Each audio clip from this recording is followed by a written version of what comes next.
Equality Bharat को मिल चुका है। स्टैचू ऑफ यूनिटी आपको पता होगा कि आपको मिलेगा गुजरात में। स्टैचू ऑफ इक्वालिटी है तेलंगाना में। रिसेंटली इंडियन पीएम ने इसको इनॉग्रेट किया है और इस स्टैचू का बहुत ही गहरा संबंध है भक्ति मूवमेंट से।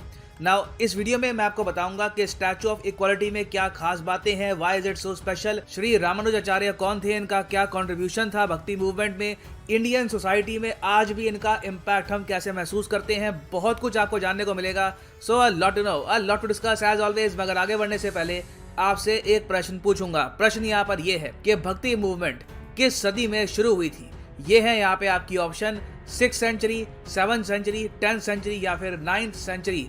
कमेंट सेक्शन में करिए उत्तर। सही आंसर जो है इसका ये मैं आपको दूंगा वीडियो के एंड में। तो जैसे मैंने आपको ये बताया कि स्टैचू ऑफ इक्वालिटी ये आपको मिलेगा तेलंगाना हैदराबाद में। यहाँ पर आप देख पाओगे ये है तेलंगाना, एक लैंडलॉक्ड स्टेट है इंडिया की। आबादी है यहाँ पर 3 करोड़ 50 लाख के आसपास। स्टैचू ऑफ इक्वालिटी की हाइट की अगर हम बात करें तो ये दुनिया में सेकेंड लार्जेस्ट सीटिंग स्टैचू है। ये आपने देखा होगा काफी बार कुछ आर्टिकल्स में लिखा है it is the second largest statue in the world. Not correct. Second largest seating position में जो स्टैचू है वहां पे इसकी रैंक आती है नंबर 2। इसकी टोटल हाइट है 216 फीट। और इस स्टैचू को स्टैचू ऑफ इक्वालिटी के अलावा रामानुज स्टैचू भी कहा जाता है क्योंकि ये स्टैचू कमेमोरेट करता है 11th सेंचुरी के भक्ति सेंट रामानुज आचार्य को, जिन्होंने ये आइडिया इंडिया में बहुत ज़्यादा पॉपुलराइज किया था 11th सेंचुरी के आसपास कि एक आदमी किसी भी रेस का हो, किसी भी कास्ट का हो, किसी भी क्रीड का हो, किसी भी फेथ का हो, आप उसको इक्वली ट्रीट करेंगे। ये उस टाइम के हिसाब से आप अगर सोचो तो एक रेवोल्यूशनरी आइडिया था क्योंकि उस टाइम आप अगर देखें, इवन आज भी आप अगर देख लो 2022 में दुनिया के कई देश है, कई इलाके हैं, वहाँ पे डिस्क्रिमिनेशन होती है on the basis of race, on the basis of religion. USA जैसी डेवलप्ड कंट्री में ही हमने रिसेंटली देखा कि रॉयट्स हो गए थे रेस के इशू को लेकर।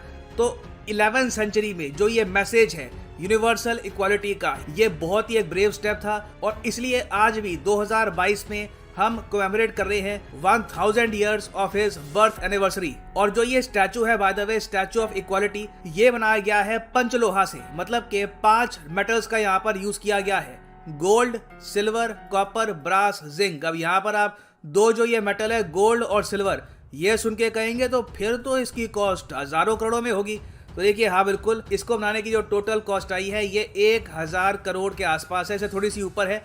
अब यहाँ पे आपका क्वेश्चन होगा 1000 करोड़ रुपए ये सारा पैसा सरकार ने दिया होगा, तो इसका आंसर है नहीं।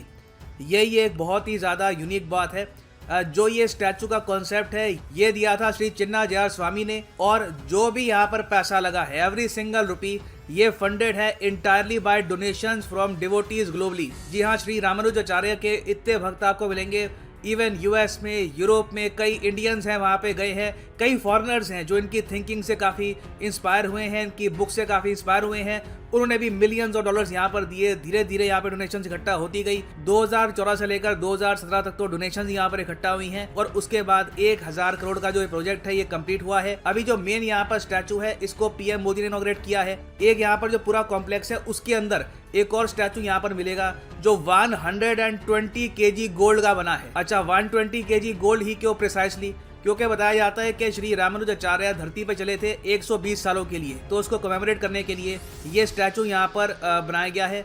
और इस स्टैचू को अनवील करेंगे प्रेसिडेंट रामनाथ कोविंद जी फरवरी 13 को।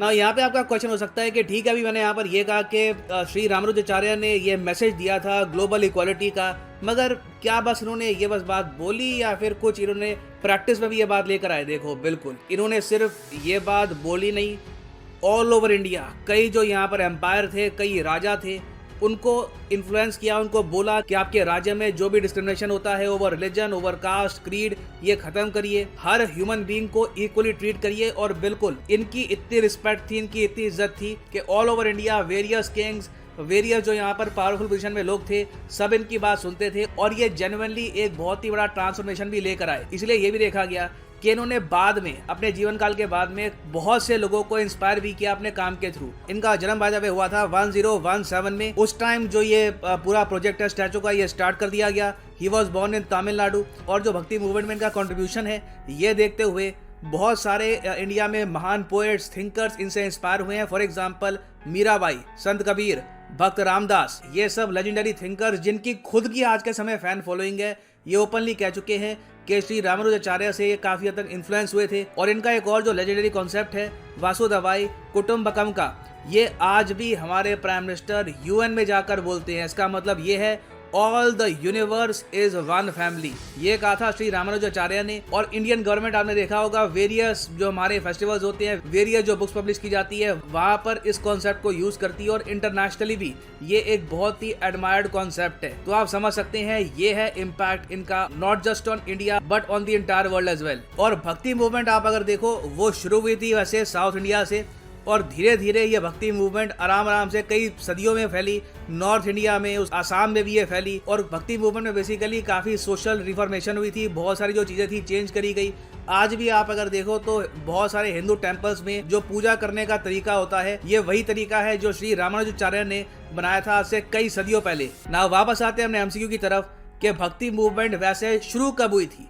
देखिए, भक्ति मूवमेंट शुरू हुई थी 7th सेंचुरी में। ऑलराइट, 7th सेंचुरी में स्टार्ट हुई थी और 15th सेंचुरी तक ये नॉर्थ इंडिया तक पहुंच गई थी।